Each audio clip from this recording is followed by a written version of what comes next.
지파의 땅 분배 이야기를 살펴보았습니다. 기억이 나실지 모르겠어요. 동쪽으로는 죽음의 바다가 염해라고 나 있지만 사해라고 하는 죽음의 바다가 가로막혀 있고, 남쪽으로는 광야와 에돔 족속이 가로막고 있고, 서쪽으로는 지중해가 가로막고 있고, 북쪽으로 올라가면 아골 골짜기, 흰놈의 아들 골짜기들이 서 막혀 있고, 동서남북이 다 막혀 있는 이런 답답한 상황을 보면서 꼭 우리 인생 같다, 탈출구가 없어 보이는 이런 답답한 환경을 보고 우리의 삶이랑 비슷하다라는 생각이 든다고 말씀을 드렸습니다. 하지만 이렇게 막혀 있는 상황은 하나님께서 언제나 오르신 분이기 때문에, 그런 동서남북이 다 막혀 있는 상황이야말로 유다 지파를 메시아가 나오는 지파로 만들어 가기 위해서 주신 최고의 환경이라고 하는 것을 우리는 또 이제 보게 됐습니다. 오늘은 이 16장과 17장 두 개의 장을 걸쳐서 이제 보려고 하는데요. 오늘은 요셉 지파의 땅 분배를 좀 보려고 합니다. 지난주에 말씀드린 것처럼 12지파에서 가장 먼저 유다 지파가 언급된 이유는 유다 지파를 통해 나오게 될 메시아가 있기 때문에, 그만큼 유다 지파가 중요해서 영적인 어떤 장자 역할을 하기 때문에 이제 유다 지파가 제일 먼저 나왔다고 했잖아요. 두 번째 나온 지파 소개가 뭐냐면 요셉 지파를 소개하거든요. 이 요셉 지파가 왜 두 번째 나왔을까요? 유다 지파는 제일 먼저 영적인 장자로 나왔다면 요셉 지파는 왜 두 번째 나왔을까? 아마 그 조상이었던 요셉 때문이지 않을까 싶습니다. 형들의 시기와 질투로 우리가 알다시피 요셉은 애굽의 노예로 팔려가게 되죠. 근데 애굽에서 요셉은 애굽의 총리가 되고, 훗날 그 총리가 된 것 때문에 형제들과 그 식솔들을 기근으로부터 다 구해내게 됩니다. 그렇죠? 이때부터 사실상 요셉이 12형제들의 장자 역할을 해와요. 식구들 다 먹여 살리거든요. 그러니까 유다가 영적인 장자였다면 요셉은 육적인 장자 역할을 합니다. 하나님께서 요셉에게도 많은 복을 주셨고, 그래서 그런지 오늘 두 번째로 이제 유다 지파에 이어서 요셉 지파가 소개가 돼요. 근데 요셉의 후손은 이 다른 후손들과는 달리 두 개의 지파로 나뉩니다. 다른 지파들은 야곱의 아들들의 이름을 따서 루벤 지파, 레위 지파 이렇게 이름을 따는데, 요셉 지파는 요셉 자신의 이름, 자신의 아들들의 이름을 따서 두 개의 지파가 나뉘어지게 되죠. 16장에서는 요셉의 아들 중에 한 명이었던 에브라임 지파의 땅을 분배하게 되고, 17장에서는 또 다른 아들인 므낫세 지파의 땅을 분배하는 이야기가 나오게 됩니다. 그래서 오늘 이 요셉 지파, 이 두 지파의 땅 분배를 한번 보면서 또 지난주와 같은 또 다른 하나님 주신 메시지가 있을 거라고 보고 그 은혜를 좀 보려고 합니다. 먼저 에브라임과 므낫세라고 하는 요셉의 두 아들을 좀 살펴볼 필요가 있어요. 이 에브라임과 므낫세 이 둘 중 누가 첫째 아들인지 혹시 아십니까? 누가 첫째 아들인 것 같아요? 첫째 아들은 므낫세가 첫째 아들입니다. 둘째 아들이 에브라임이에요. 그러니까 이스라엘 문화는 우리 유교 문화랑 비슷한 부분이 많이 있거든요. 그 중에 하나 뭐냐면 장자를 중요하게 여기는 큰아들. 그놈의 큰아들이 뭔지, 아무튼 큰아들을 중요하게 여기는 문화가 이스라엘 문화에도 있었습니다. 그래서 그 집안의 계보를 잇는다라고 봤거든요. 우리처럼 대를 잇는다는 게 아니라 이스라엘에서는 영적인 어떤 축복의 계보를 잇는다는 의미로 항상 맏아들, 장자를 중요하게 여겼습니다. 성경에 나오는 족보들 보면 누가 누구를 낳고 할 때 대부분은 그 장자를 중심으로 기록이 되어 있어요. 물론 간혹가다 이제 예외가 있습니다. 그 예외에 해당하는 사람이 누구냐면 요셉의 아들들이었어요. 므낫세가 형이고 에브라임이 동생이거든요. 그래서 16장에서 동생 에브라임 지파를 먼저 땅 분배가 먼저 나오고, 17장에 형 므낫세의 땅 분배가 나오게 됩니다. 창세기에 보면 야곱이 요셉의 두 아들들을 축복할 때 그 장면이 있거든요. 당시에 그 첫째 아들에게는 보통 오른손을 얹고 둘째 아들에게는 왼손을 얹어 축복을 합니다. 그러니까 야곱이 나이가 많아 앞이 잘 보이지 않으니까 야곱의 오른쪽에다가는 형인 므낫세를 앉혀놓고 왼쪽에다가는 이제 동생인 에브라임을 앉혀놨죠. 야곱이 어떻게 축복을 했죠? 기억나십니까? 손을 엇갈려서 왼손과 오른손을 바꿔서 이제 축복을 합니다. 요셉이 그거를 말려요. 그죠? 그렇게 하지 말라고 말립니다. 야곱은 자신의 생각대로 엇갈린 채 축복을 해요. 이건 야곱의 개인 생각이 아니거든요. 야곱이 내가 보기에 동생이 훨씬 낫다, 형보다 낫다 해서 동생을 더 축복해주고 형을 좀 덜 축복해주고 그런 게 아니었어요. 야곱은 하나님의 계획을 알았거든요. 하나님의 뜻이 뭔지를 알았기 때문에 야곱은 하나님의 생각과 뜻대로 행한 것뿐이에요. 근데 사실 야곱 자신도 같은 케이스입니다. 그죠? 야곱이 형인가요, 동생인가요? 동생이잖아요. 형 에서가 있잖아요. 쌍둥이지만 형 에서가 있었습니다. 그러니까 하나님은 형 에서가 아닌 동생 야곱을 통해서 영적인 계보를 이어가게 하시거든요. 그러니까 이게 뭘 의미할까? 에브라임을 먼저 하나님 내세우고 또 야곱을 또 내세우는 이 순서를 바꾸는 이 하나님의 계획 속에 어떤 의미가 있을까? 예전에 사극을 한번 볼 때 이런 장면이 기억이 나더라고요. 다음 왕을 내정하기 위해서 세자를 책봉하잖아요. 그럼 여러 왕자들이 있을 거 아니에요.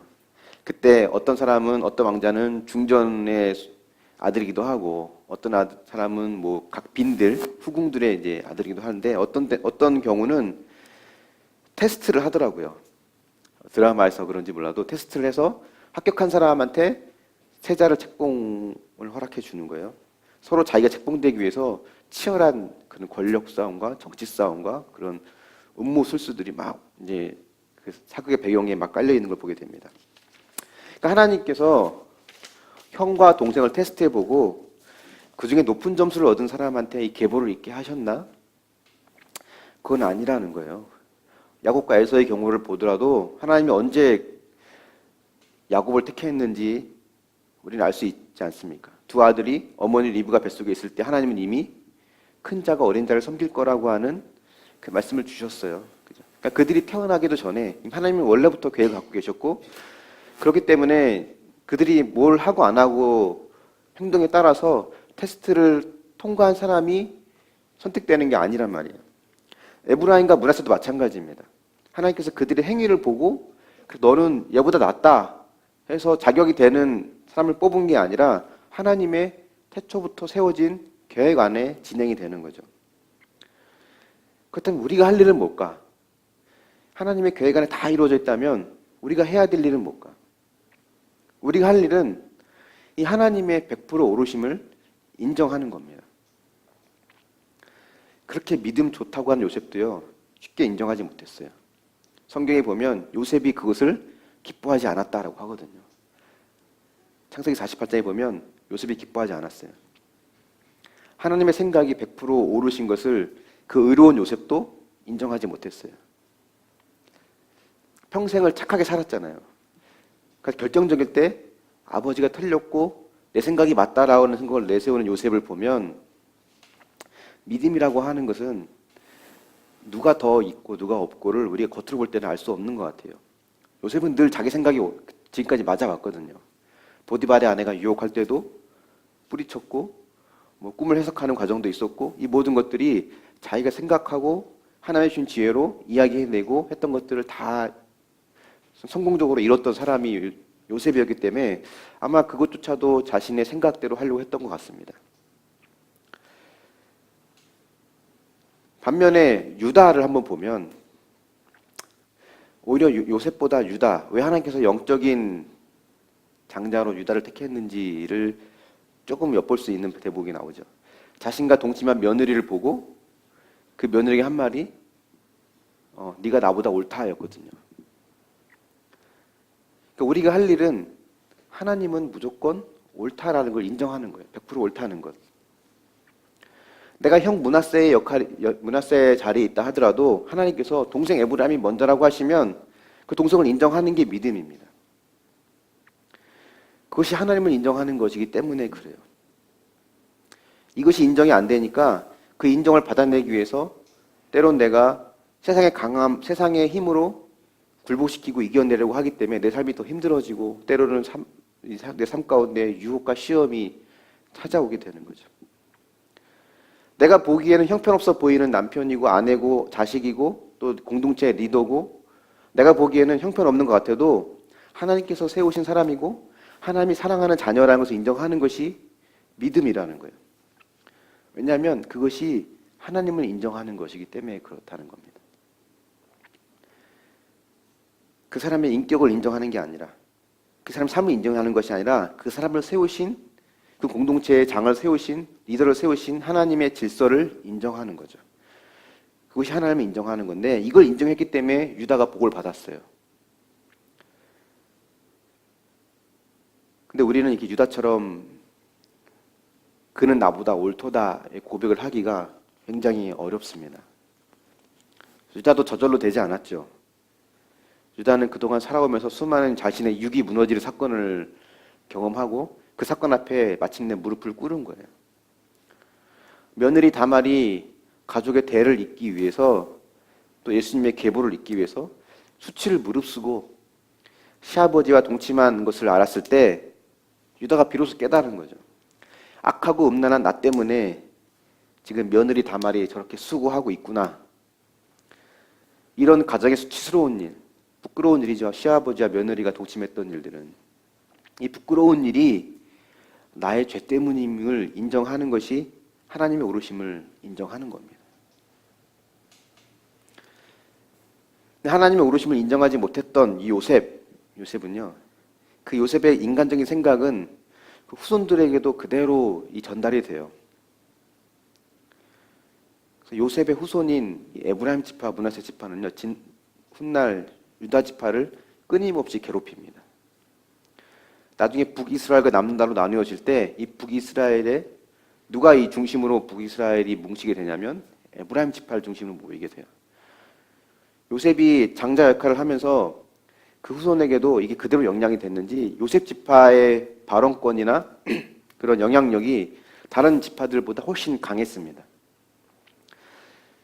그래서 그런지 10지파가 에브라임 지파를 다 따라갔어요. 베냐민 지파를 제외한 다 모든 지파들이 다 요셉 지파를 에브라임 지파를 따라가서 10개 지파가 이제 가게 되고 남유다에 이제 남쪽과 유다가 나누어지게 되면서 끊임없이 유다를 괴롭히는 일을 하는 것이 바로 이 요셉 지파들이에요. 그래서 이렇게 내 힘으로 저 남유다를 이겨내려고 하는 것, 그러니까 내 실력으로 이겨서 굴복시키는 것이 진짜 이기는 게 아니라는 거예요. 나의 선함으로, 내 교양으로, 내가 가진 지식으로 저들을 무릎 꿇고 이겨내는 것이 진짜 이기는 게 아니에요. 진짜 이기는 거는 믿음으로 이기는 게 진짜 이기는 거거든요. 믿음으로 이긴다고 하는 거는 무엇이든지 하나님이 주신 것으로 인정하는 게 진짜 믿음으로 이기는 겁니다. 하나님의 오르심을 내가 믿기 때문에 내 생각과 내 욕심과 내 고집을 빨리 포기하고 버리는 것, 이게 진짜 이기는 거라는 거죠. 오늘 말씀의 제목이 이것이 믿음이다 라고 제목을 붙였는데 이것이 믿음이다 첫 번째 내용은 뭐냐면 100% 오르신 하나님을 인정하는 것, 이것이 믿음이라는 겁니다. 한번 정의해 보십시오. 남들은 인정해도 내 부모, 형제 잘난 것은 인정이 안 되지 않습니까? 가정이나 직장, 공동체의 질서를 인정하는 것이 어려운가요? 여러분이 인정하지 못하고 있는 질서는 지금 무엇이 있습니까? 그것이 하나님을 인정하지 못하기 때문이라는 것을 알고 있습니까? 한번 묵상해 보십시오. 이 땅 분배 이야기를 한번 쭉 보면요. 이 16장부터 되는 이야기를 쭉 보면 반복해서 나오는 말이 또 있어요. 그 중에 하나가 뭐냐면 쫓아내지 못했다라는 말이에요. 지난주에도 본 것처럼 유다 지파도 여부스 족속을 쫓아내지 못했습니다. 그죠? 오늘 보는 이 16장에도 보면 에브라임 지파는 게셀에 거주하는 가나안 족속을 쫓아내지 않았다라고 얘기하고요. 므낫세 지파도 17장 12절부터 보면 그 성읍들의 주민을 쫓아내지 못했다라고 말합니다.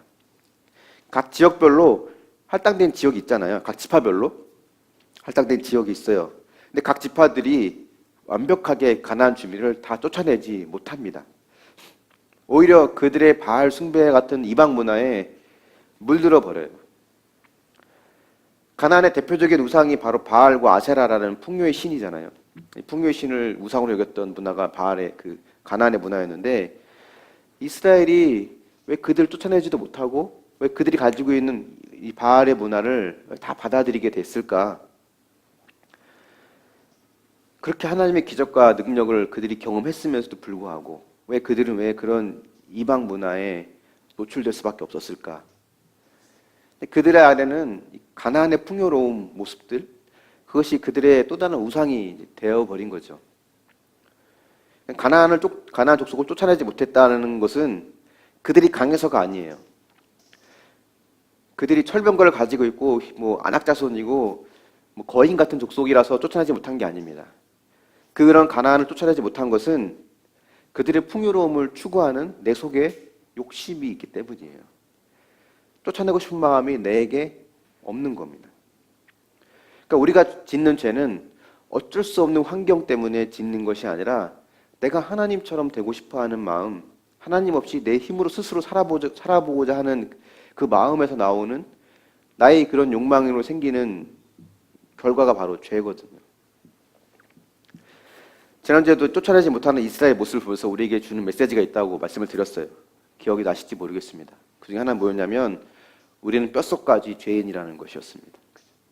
아마 제2의 갈렙, 제3의 갈렙, 뭐 또 다른 온니엘이 아무리 나와도 쫓아내지 못했을 거예요. 뼛속까지 죄인이기 때문에 그렇습니다. 또 한 가지는 뭐 어떤 얘기를 말씀드렸었냐면 이런 우리의 죄를 완전히 쫓아낼 수 있는 진정한 영웅이 있다는 것이죠. 모세나 여호수아, 갈렙, 온니엘, 기드온, 삼손, 다윗, 솔로몬, 히스기야 수많은 영웅들이 나오지만 그 어느 누구도 우리를 죄로부터 완전히 구원해 줄 자는 아무도 없어요. 인간 중에는 그 어떤 사람도 해줄 수 있는 사람이 없었습니다. 내 속의 가나안을 쫓아줄 수 있는 진정한 영웅은 바로 예수 그리스도 한 분뿐이다라고 하는 것을 지난주에 말씀드렸습니다.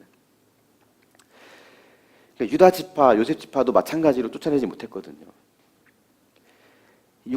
영적인 장자, 육적인 장자라고 할 수 있는 이 두 지파가 쫓아내지 못했는데 다른 지파들은 어땠을까요? 다른 지파도 마찬가지죠. 특별히 또 12장에 보면 좀 특이한 내용이 나와요. 17장 12절 한번 같이 한번 읽어볼까요?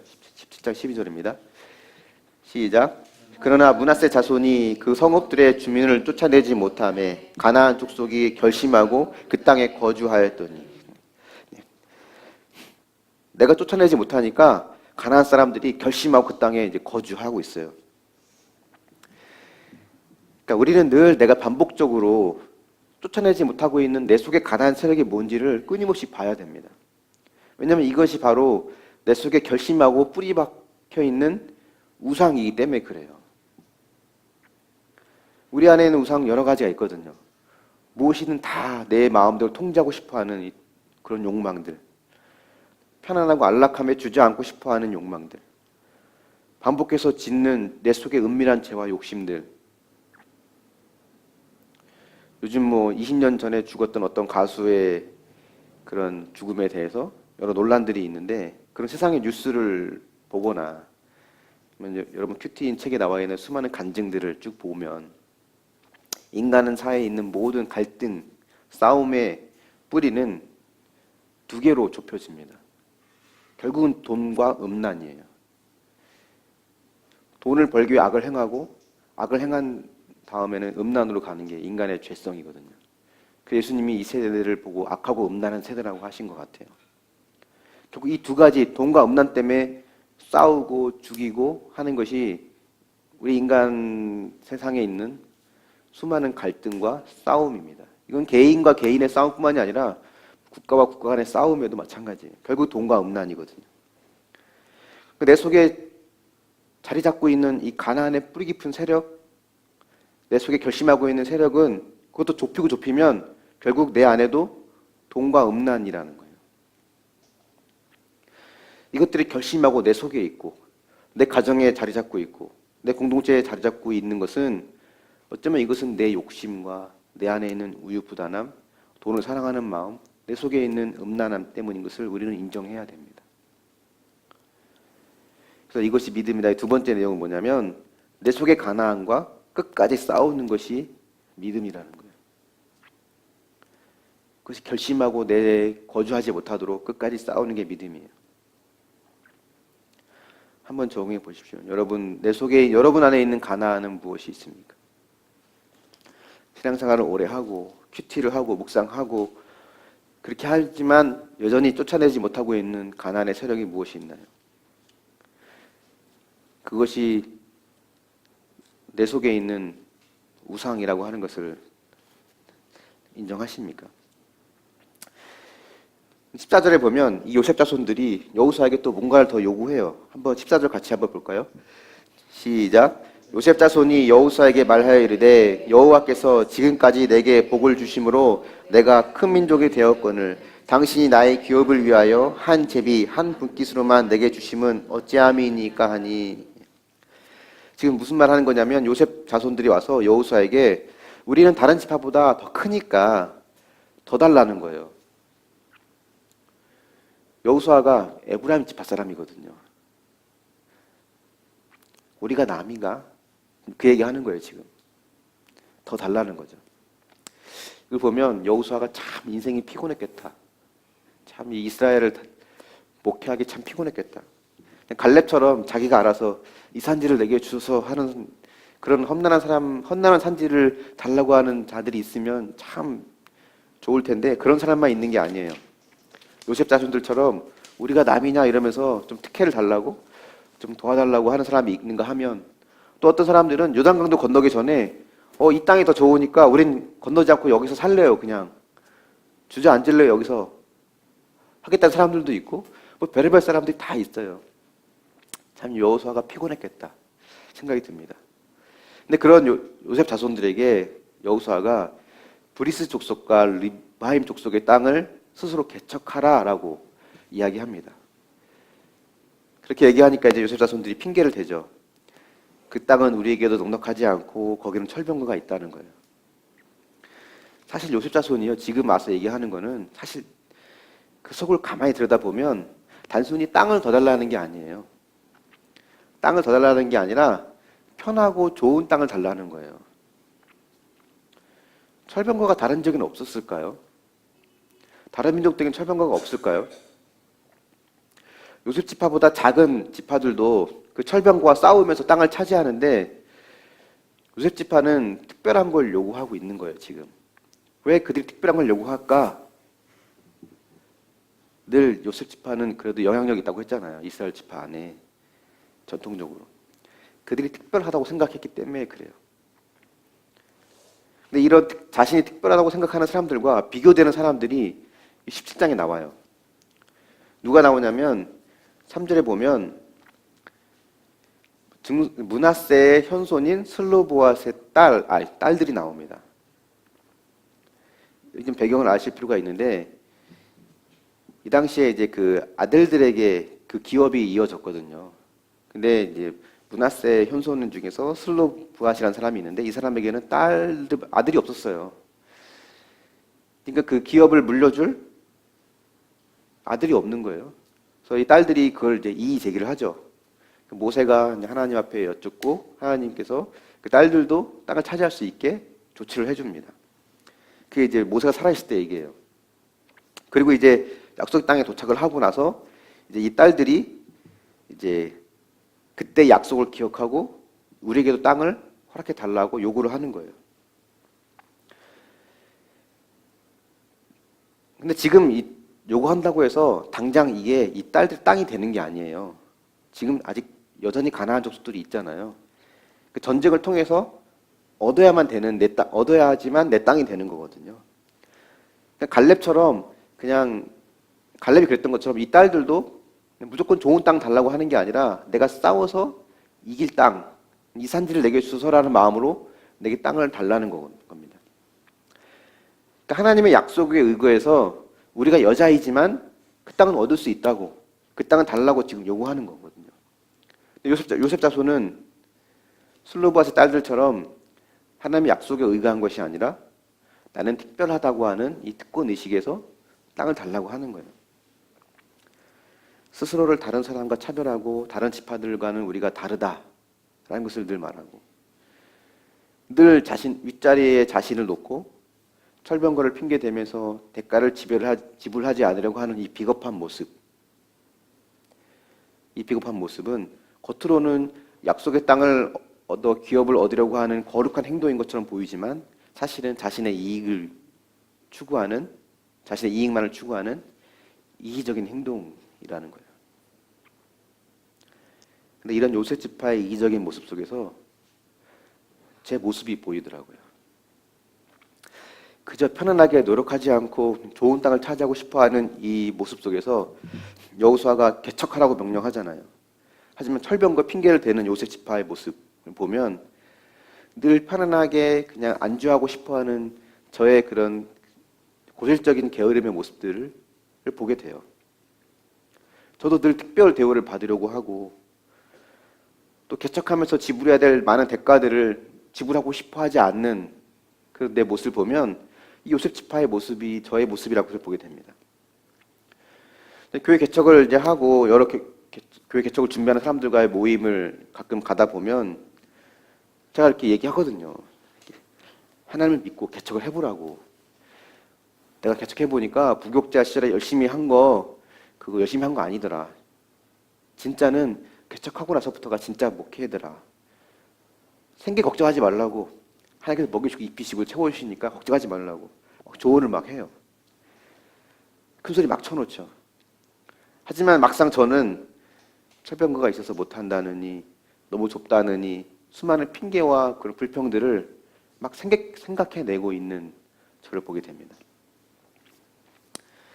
연말이 다가오니까 속수교회에 가서 또 재정 지원을 또 해달라고 또 말을 해야 되나, 아니면 이제 우리가 알아서 해야겠다고 말을 해야 되나, 1년 더 재정을 지원해달라고 요구하면 지금 이들처럼 여호수아에게 가서 왜 우리에게 한 분깃만 줍니까? 라고 하는 사람들처럼 이기적인 모습이 되는 걸까? 이런 고민들을 많이 하게 돼요. 어제도 명절에서 이제 목사님 인사드리러 한번 갔었는데 뭐 그런 얘기는 없었지만 그런 고민들이 하게 되더라고요. 근데 제가 이들을 더 묵상해 보니까 저랑 비슷하다 생각을 들고 더 묵상해 보니까 왜 이들이 이런 이기적인 요구를 하게 됐을까? 단순히 그냥 편하고 싶어서일까? 왜 이들 마음속에 뭐가 있길래 이런 이기적인 요구를 하게 됐을까? 를 묵상해 보니까 오히려 결론은 간단하더라고요. 원인은 자기가 싸우려고 하니까 그런 거였어요. 내가 싸우려고 하니까. 스스로 쟁취하기에는 자신이 없고 능력은 없고, 그러니까 이런 이기적인 요구 뒤에는요 뭐가 있었냐면 실패에 대한 두려움이 있었던 것 같아요. 가나안 전쟁에서 실패는요 단순히 땅을 차지하지 못했다는 게 아니라 전쟁에서 실패는 죽음이거든요. 그러니까 사느냐 죽느냐의 죽음이 달려있는 이 문제 앞에 아마 그들은 크게 두려움을 느꼈던 것 같습니다. 여호수아를 찾아온 거죠. 그래서 하지만 우리 여호수아 1장부터 누누이 이야기한 것처럼 이 가나안과의 싸움은 내가 싸우는 싸움이 아니라 하나님이 싸우시는 싸움이라고 말씀을 드렸어요. 내가 할 일은 그냥 하나님 뒤만 따라가는 거라고 했죠. 그래서 여호수아에게 하나님께서 하신 말씀이 이 여호와의 율법을 주야로 묵상하고 그 가운데 기록한 대로 다 지켜 행하라는 것이 하나님의 뒤를 따라가기 위해서 우리가 할 일이었다는 거예요. 하지만 이 요셉 지파의 모습을 보면서 제 안에도 요셉 지파와 같은 똑같은 두려움이 있는 걸 보게 됩니다. 실패에 대한 두려움. 내가 싸우려고 하니까 답은 보이지 않고 능력은 없고 세월은 가고, 하지만 이런 두려움이 있는 우리의 인생 앞에 오늘 말씀 통해서 하나님 주시는 위로가 있다면 내가 할 일은 그런 게 아니라는 거예요. 내가 할 일은 주야로 묵상하며 그 가운데 기록한 대로 살아내는 것, 그게 내가 할 일입니다. 늘 지금까지 내가 할 일을 하지 않고 내가 다른 무언가를 하려고 하니까 답이 보이지 않았던 것 같아요. 이런 실패의 두려움을 안고 있는 요셉 지파들에게 여호수아가 이렇게 말합니다. 17절, 18절 말씀 같이 한번 읽어볼까요? 시작. 여호수아가 다시 요셉의 족속 곧 에브라임과 므낫세에게 말하여 이르되 너는 큰 민족이요 큰 권능이 있은즉 한 분깃만 가질 것이 아니라 그 산지도 내 것이 되리니 비록 삼림이라도 내가 개척하라 그 끝까지 내 것이 되리라. 가나안 족속이 비록 철병거를 가졌고 강할지라도 내가 능히 그를 쫓아내리라 하였더라. 하나님 이렇게 말씀하시는 겁니다. 내가 너를 이기게 할 것이다. 너를 도와 그 땅을 차지하게 할 것이라는 거예요. 실패에 대한 두려움이 있을 수 있죠. 살다 보면. 믿음이 없어서가 아니라 있을 수 있습니다. 이 핑계 저 핑계 대면서 요셉 지파처럼 도망가고 싶고 회피하고 싶을 때가 있어요. 게다가 우리가 생각해내는 그 핑계들은요, 매우 객관적이고 합리적인 것처럼 보여집니다. 그래서 굉장히 설득력이 있거든요. 이래서 못해, 저래서 못해, 이래서 안 해. 근데 우리가 이 여호수아를 보면 알겠지만 이스라엘은 지금까지 단 한 번도 그들의 힘으로 싸워 이겨본 적이 한 번도 없다는 거예요. 하나님이 싸우시고 그 이긴 싸움에 이스라엘이 그냥 뒤만 따라갔을 뿐입니다. 근데 이 반복된 승리가 있으니까 그들은 마치 자기들의 힘으로 이긴 것처럼 착각을 하게 됐고 앞으로도 자기 힘으로 싸울 생각을 하니까 실패에 대한 두려움이 있던 거죠. 하지만 우리가 기억할 것은 전쟁은 우리에게 있는 게 아니라 하나님께 있다는 거예요. 우리 삶에 지금까지 여러분이 살아온 인생의 길도 내 힘으로 싸워 이긴 것처럼 보여지기도 합니다. 하지만 사실은 착각이에요. 우리가 한 것은 별로 없어요. 거의 아예 없는 것 같아요. 내가 해서 이긴 것 같아도 사실은 주님이 다 세팅해 놓은 것들이에요. 이렇게 세팅하면서 나를 이끌어 오신 그분께서 앞으로도 이끌어 가실 것이기 때문에 또 그분은 결코 나의 손을 놓지 않는다는 걸 우리가 알기 때문에 우리 안에 있는 요셉 지파가 갖고 있는 실패에 대한 두려움, 그 실패로 인한 죽음에 대한 두려움까지도 우리는 그 죽음도 이기신 주님의 손을 붙잡고 이겨나갈 수 있다는 거예요. 주님은 내 손을, 우리가 이런 두려움 가운데 있을 때 내 손을 더 꽉 잡을 것 같아요. 이렇게 말씀하십니다. 도망가고 싶고 회피하고 싶고 놓고 싶은 우리에게 스스로 개척해서 차지하라고. 내가 꼭 붙잡고 있으니까 스스로 개척해서 차지하라고. 너는 이미 큰 민족이고 큰 권능이 있다라고 우리에게 말씀하십니다. 그래서 이것이 믿음이나의 세 번째 교훈이 있다면 절대 한 번 잡은 손을 놓지 않으시는 하나님을 기억하는 것이 믿음이라는 거예요. 한번 적용해 보십시오. 어떤 것은 스스로를 남들과 차별하고 있습니까? 도덕적으로 흠이 없고 남들보다 교회를 오래 다니고 출신이 다르고 그래서 언제나 특별한 대우를 받아야 한다고 생각하고 있지는 않습니까? 스스로 개척하고 헌신하라는 말씀에 어떤 철병거를 핑계로 대고 있나요? 여러분 속에 자리 잡고 있는 가장 큰 두려움은 무엇입니까? 말씀의 결론을 여쭤보겠습니다. 요셉 지파의 땅 분배, 에브라임과 므낫세의 땅 분배는 우리에게 100% 오르신 하나님을 인정해야 된다는 것을 말해줍니다. 동생이 먼저라면 먼저인 거예요. 남편과 아내, 자녀, 리더, 내게 주신 어떠한 공동체 질서도 우리는 그 사람의 인격에 순종하는 게 아니라 하나님의 질서에 순종하는 것이기 때문에 하나님의 오르심을 인정하는 마음으로 그 질서에 순종하는 것이 믿음이라는 거죠. 또 유다 지파처럼 가나안 주민을 쫓아내지 못하는 요셉 지파를 보면서 역시 나는 뼛속까지 죄인이구나. 강하게 자리 잡고 결심하고 버티고 있는 내 속에 깊은 우상과 마음의 깊은 그런 죄의 부분을 내 힘으로는 드러낼 수 없고 진정한 구원자 대신 오직 그분 예수 그리스도를 통해서만이 우리가 그 모든 죄의 문제를 해결할 수 있다는 것을 기억해야 됩니다. 그리고 우리는 그렇기 때문에 다 끝났다가 아니라 여전히 영적 긴장감을 갖되 죄와의 싸움을 포기하지 않고 그런 가운데 또 실패에 대한 두려움, 심지어는 죽음에 대한 두려움까지도 다 이기신 그 예수님을 우리가 의지하면서 어떤 철병거도 어떤 살림도 내게 문제가 되지 않는다는 것을 우리는 기억하고 이겨나가야 한다는 거죠. 문제는 그 예수님을 믿지 않고 내 힘으로 살려는 내 마음이 문제인 거예요. 여러분 무엇이 가장 두렵습니까? 무엇이 여러분을 가장 두렵게 합니까? 혼자가 아닙니다. 주님이 여러분의 손을 꼭 잡고 있다는 것을 기억하시고 벼랑 끝에 몰릴지언정 결코 떨어뜨리는 분은 아닌 그 예수님을 기억하고 오늘 하루도 그분의 손을 잡고 승리하는 저와 여러분이 될 수 있기를 예수님의 이름으로 축원합니다. 아멘. 우리 함께 찬양하며 함께 자리에 일어나서 찬양하며 우리 함께 기도의 자리로 나아가겠습니다. 세상의 유혹 시험이 내게 몰려올 때도